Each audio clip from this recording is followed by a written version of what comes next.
जंग के दरमियान पुतिन ने एक बार फिर अपनी महाविनाशक परमाणु मिसाइल यार्स को दुनिया के सामने लाकर खलबली मचा दी। ब्रिटेन के अखबार डेली मेल ने दावा किया कि पुतिन के दाहिने हाथ माने जाने वाले दिमित्री मेदवेदेव के परमाणु युद्ध की चेतावनी के कुछ घंटों बाद ही रूस ने ये न्यूक्लियर ड्रिल की,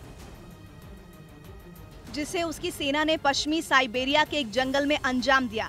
डेली मेल पर इसका एक वीडियो भी सामने आया, जिसमें एक बड़े से ट्रक पर रखी जाल से ढकी hypersonic intercontinental ballistic missile Yars दिखाई दी। रूस की सेना ने मिसाइल सिस्टम की मदद से परमाणु मिसाइल यार्स को एक जगह से दूसरी जगह तैनात करने का अभ्यास किया, ताकि जरूरत पड़ने पर इसे सड़क के रास्ते कहीं भी ले जाकर लॉन्च किया जा सके।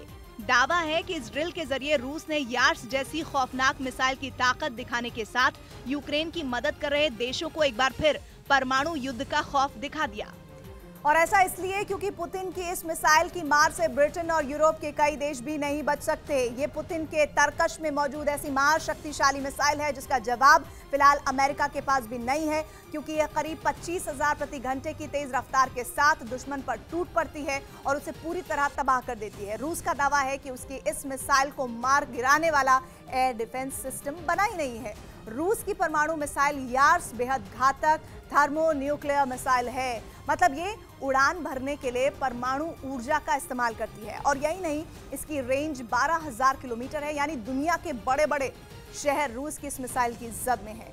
और तो और ये मिसाइल एक साथ 6 परमाणु बम लेकर उड़ान भर सकती है, यानी एक बार इसका इस्तेमाल जहां किया गया वहां प्रलय आना तय है। साफ है कि यार्स मिसाइल को एक बार फिर दुनिया के सामने लाकर पुतिन ने ये दिखाने की कोशिश की कि पश्चिमी देशों की धमकियों और प्रतिबंधों का उनके ऊपर कोई खास असर नहीं पड़ा। तभी तो उनका दाहिना हाथ माने जाने वाले दिमित्री मेदवेदेव ने खुलकर चेतावनी दे दी। रूस के पूर्व राष्ट्रपति दिमित्री मेदवेदेव अभी वहां की सिक्योरिटी काउंसिल के डिप्टी चेयरमैन हैं।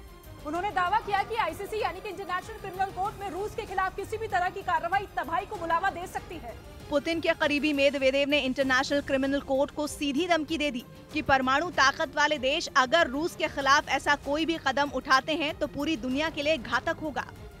और ये पहली बार नहीं है जब रूस ने परमाणु हमले की धमकी के बाद अपनी मिसाइल की ताकत दिखाई है, क्योंकि इस ड्रिल से कुछ दिन पहले ही उसने परमाणु बम दागने वाली अपनी सबसे ताकतवर मिसाइल सरमार्थ का टेस्ट भी किया था।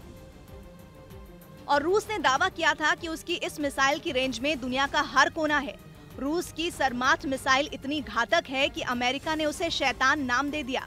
रूस की स्पेस एजेंसी के प्रमुख दिमित्री रोगोजिन ने तो यहाँ तक दावा कर दिया था कि जल्द ही 50 सरमार्थ मिसाइलें दुश्मन पर वार करने के लिए तैयार होंगी।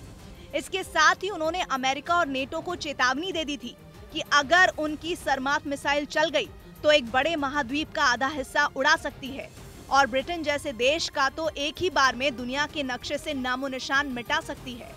लेकिन परमाणु मिसाइलों की ताकत की नुमाइश करने वाला रूस सिर्फ सरमार्थ तक ही नहीं रुका, बल्कि उसने सरमार्थ के टेस्ट के कुछ दिन बाद के ही एक के बाद एक खतरनाक परमाणु मिसाइल ज़िरकॉन का परीक्षण भी कर दिया, जिसे उसने रूस के उत्तर में मौजूद बेरेंट्स सागर में अपने एक जंगी जहाज से लॉन्च किया था। बताया गया कि रूस की ज़िरकॉन मिसाइल बेरेंट्स सागर से करीब 1000 किलोमीटर का सफर तय करके श्वेत सागर में अपने टारगेट पर जाकर फट गई थी।